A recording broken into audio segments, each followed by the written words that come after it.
Hi guys, it's Mindy here. I just wanted to do a prediction video for 2025.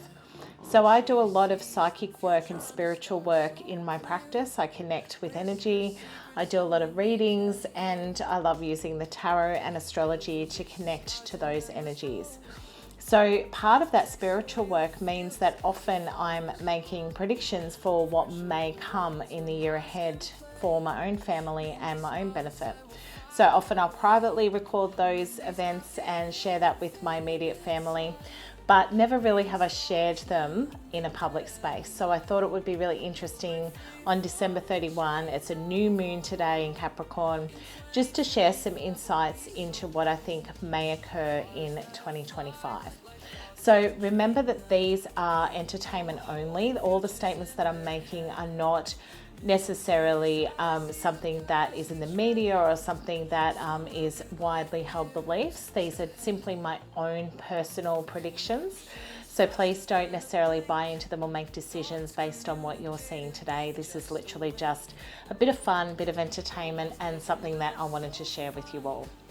Okay, so we're going to launch into the world. I'm going to start talking about what I see for the world for the next 12 months. And we're going to start with the USA. So we know that Trump is going to be inaugurated in January. Around the same time as his inauguration, we're going to see the Davos meeting for the World Economic Forum. So that is all very deliberately done. So when they inaugurate a new president around January 20th, that is the time where Capricorn transitions into Aquarius, the sun sign of Aquarius.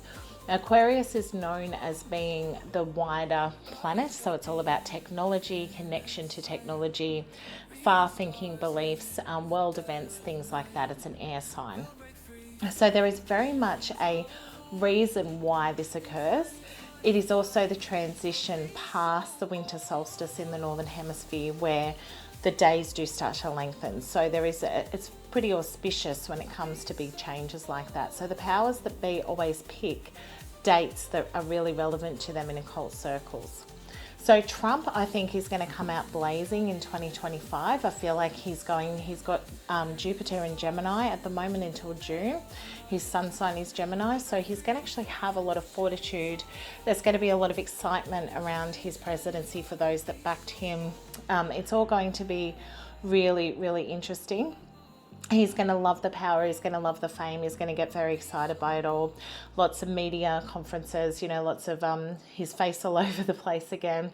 And I think that immediately he's going to go into action because he's always saying what he wants to do. These tariffs he's going to implement. He actually has a bigger plan and he has a lot of debts that he owes the powers that be.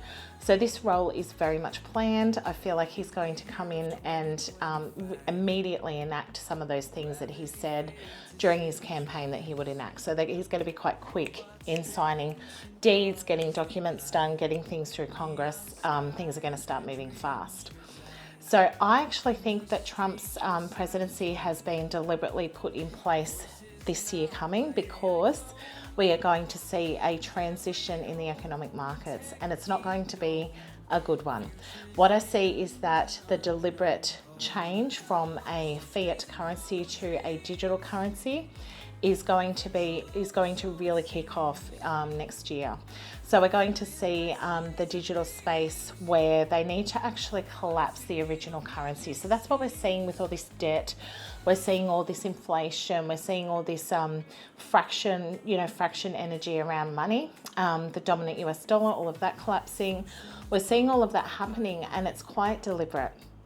So they need the old systems to fall down. They need people to lose faith in them. They need these to eradicate so that they can move into their new agenda. So I actually think that Trump's going to be the face of that. It's going to be quite challenging for his presidency, quite deliberately. I feel like they need a president who's confident, who can kind of pull people through this. These shockwaves economically are going to cause a lot of turmoil in the populace. There's going to be a lot of uprising. And Trump needs to do this for whatever he owes the powers that be. So there is definitely more going on behind the scenes than we know, but I feel like it's all very deliberately placed. But through the second half of the year, I feel as America goes into their fall or their autumn, we're going to see a big shift a downturn economically. Now, I am not an economic person whatsoever. Money is not my thing.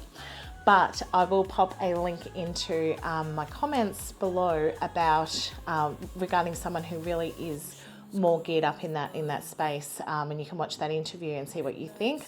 So far, all of the predictions that were made back in 2023 have all come to fruition, and that included a steady rise in the stock market through 2024, record-breaking highs for the Dow Jones, that type of thing, and he was really on the money with that.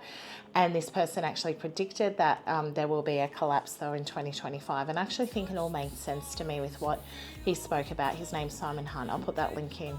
So he actually explains it better than I can because I'm not economically minded, but I have been feeling that this 2025 is very deliberately ployed to shift the economic stage, and Trump will be the face of that turmoil. Also, we know that in the middle of the year that his sun sign of Gemini, so he is Gemini sun, we will see Jupiter transition out of Gemini into Cancer. And so Elon Musk, his sidekick, the guy that's kind of running things behind the scenes, he is a Cancer sun. So all of this is very much deliberately ployed. They wait for these sign changes. They wait for these transitions in the zodiac. They use these dates and these times to actually make decisions. They're very patient. These are dynasties we're talking about.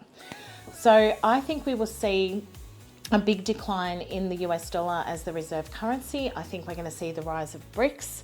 And everything is moving over to the big shift for CBDC. And we've got new technology being implemented that's already been around for a long time, but bit by bit, incrementally, we get bits of knowledge shared with us, the populace. So that information will be starting to come to fruition. We'll see more quantum computing, and we'll see that being kind of tagged along with this CBDC stuff. So we will do a live on that. I'll get my husband to weigh in on that because he's more technical when it comes to, the quantum computing, cryptocurrency, that type of thing. I also think that it's not a coincidence that Elon Musk has joined forces with Trump, and both men owe their power and wealth to a bigger plan, to bigger entities, bigger powers. And these are big dynasties that have been in the world for a long time. All right, so in Europe, I think there's going to be more right-wing politics. I think the age of leftism is over. I feel like that was all very deliberate to cause fractionated viewpoints, to cause people to, feel really divided. There was no kind of uniform belief systems around some of these implemented left-wing governments. We had the era of COVID and we had left-wing nations running it, even though some of the policies were quite right-wing. Very interesting time. I think people are in disarray. They're feeling, uncertain. They're feeling like their future is a little bit marred, especially younger generations. So we're going to see people uprising more in Europe. In Germany, we know that they've got their election in 2025 in February. Germany has been building their defence force. They have had their parliament collapse. This is all deliberate. This is not something that, just so-called happened. This has been planned for a long time. So they already had uprisings over Christmas period. There was already kind of events that occurred that will help cement this right-wing government. We're going to see a little bit more stress in France. Macron is definitely past his use-by date. We know they don't have an election until 2027, but the people are going to have more unrest. They're going to feel more distressed, but he's going to bog himself down even deeper because that's what he does. He's just going to stand firm, and despite the unrest that he has in his own country, he's doing this since 2017. He's been cementing himself as the president. I don't see any changes in their government in 2025. I think in Germany we will see the AfD party come in. I think Musk has already played his hand there. I think they're doing the whole media backflip where they're saying, Berlin was upset that he came in and tried to influence their politics. I don't think they're upset at all. I think, again, it's all part of the plan. Okay, China will have some economic woes, I think, in 2025, deliberately so. I think that as they transition to being a part of BRICS and they move over to CBDC and some of the tariffs that happen in the West, they're going to feel a little bit of that turmoil. But I also see, and this is a personal prediction, that for Xi, we're going to see an illness. So I can't tell you what type of illness. I just see that there is going to be an illness for him. And that's going to pull China back from the public eye. So while the West is going to be in a bit of disarray regarding commodity prices, regarding share markets, regarding, the inflation chapter, regarding unemployment increasing as well, even though that looks quite strong at the moment, that's all just data manipulation. I think that we're going to see China pull back because their leader is going to become unwell. And that is just some dreams that I've had, some connections I've had with China. So we'll see if that comes to fruition. Now, Xi is also a Gemini sun, just like Trump. So I find that very interesting. And I think that their turbulence is going to begin in the middle of the year. So I actually think it'll be interesting to see if China do pull their energies back a little bit in 2025. I think that if their leader does become ill, they're going to be very secretive around this information. So Britain, I see the rise of William. And this has been something I've been predicting for a very long time. William to me is someone who you don't mess with. I actually feel that it's going to be a big shift. We've got Pluto moved into Aquarius in November 2024. And I think that is the age of Aquarius happening right now.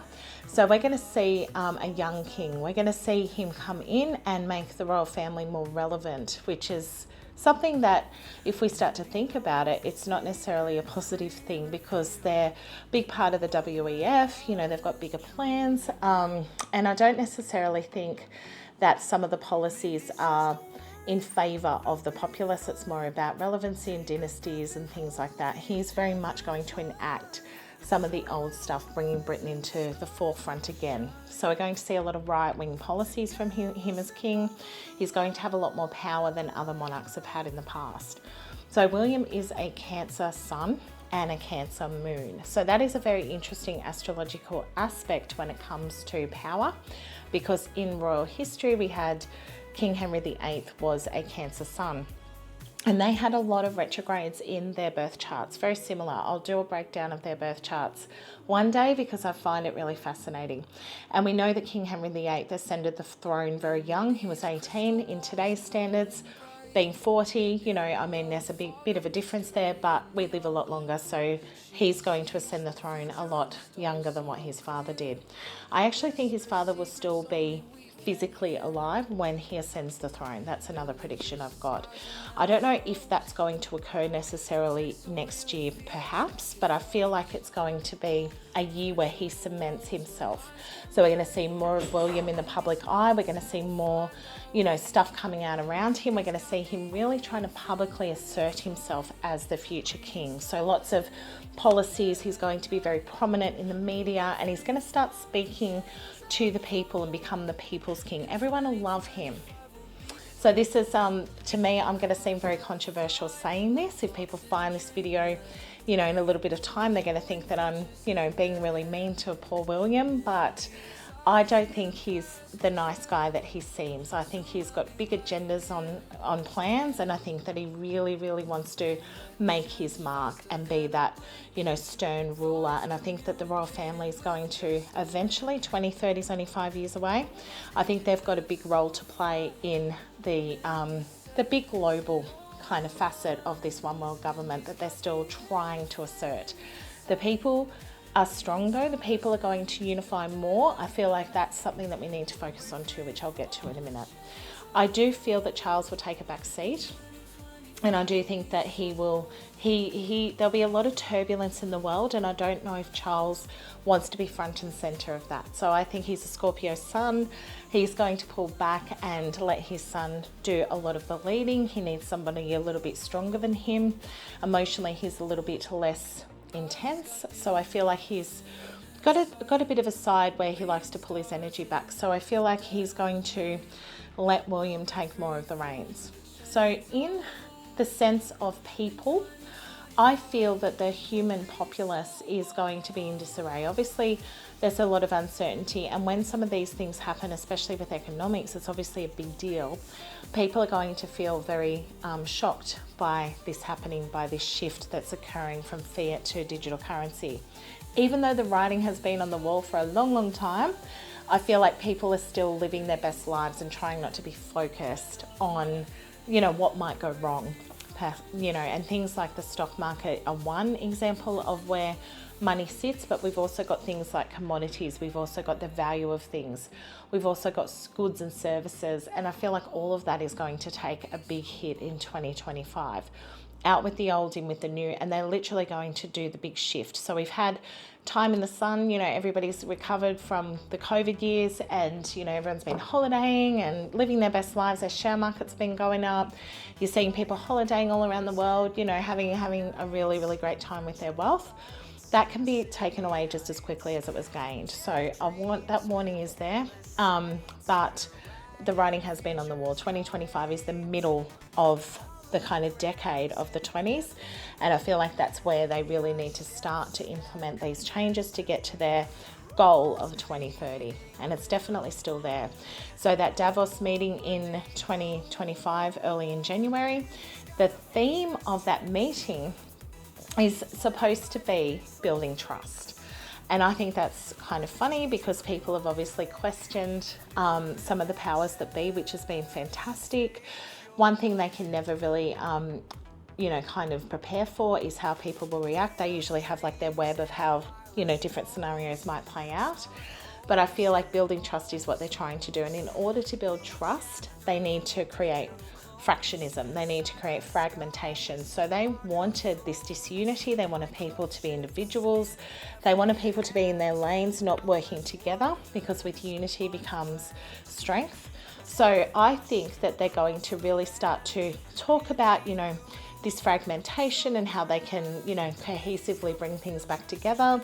And I think it's going to be really interesting to see what some of these world leaders say at Davos. And I think it's going to really show us what their bigger plans are. But yeah, watch that. Have a look at what some of the agendas are there. It's very interesting.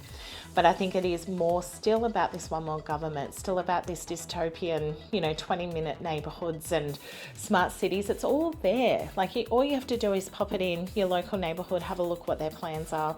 And it might look very lovely when you read it all, but it's all about control.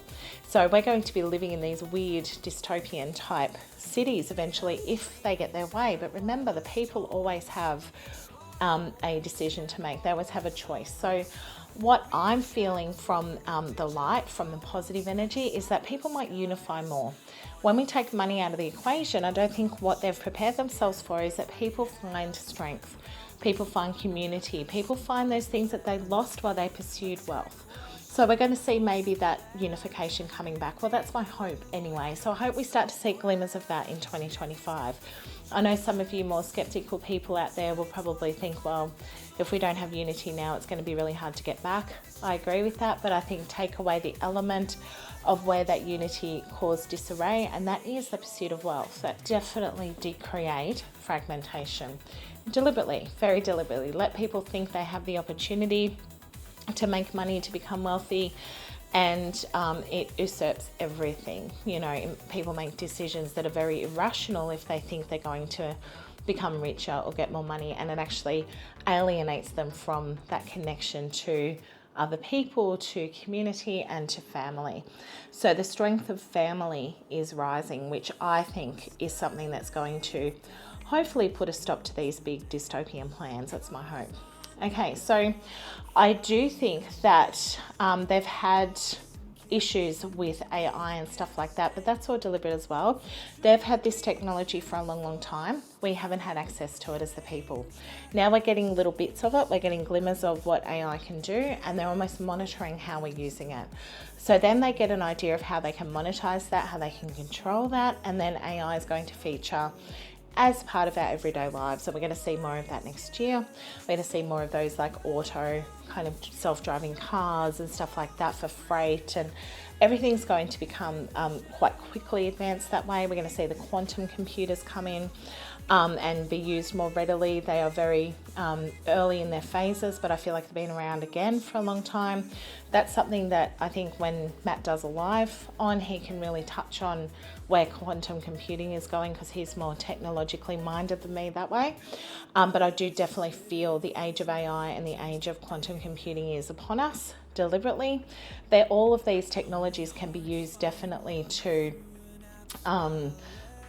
to help people, but I don't know if they're going to use these to help people as much. I feel like powers that be are going to use them for control, but certainly the people, when the people have access to these technologies, can definitely use these for good. Not everything is marred with darkness. Things can be used for positive outcomes. So I want you to remember that too, that we don't always have, it's not always bad, evil technology. We use it all the time. I've got this amazing camera that I'm talking to at the moment, and that is incredible technology that allows me to connect with you guys. So I think that it's not always bad. I feel like technology can be used for a lot of good. I feel like it's going to connect people more. People are going to start to, and the powers that be are going to realize that people will find ways to connect. And so technology that way, I think will be very positive, but I think the people have to have that almost that disarray first in order to either choose community and connection versus upheaval and stress. So we'll see where it goes, and I really hope that people do, start to see that there is power in community and connection. That's what I really hope. Serious problems, climate change, economic instability, political polarisation. The media, what better way to divert attention from these issues than by creating a common enemy in the stars? A UFO threat could unite humanity against a perceived external force, shifting focus away from internal conflicts and government failings. Another motive could be unification through fear. History teaches us that nothing unites people like a common enemy. The threat of an alien invasion could be used to justify increased military spending, surveillance, and restrictions on civil liberties. Remember the Patriot Act after 9/11? People willingly surrender freedom when they're...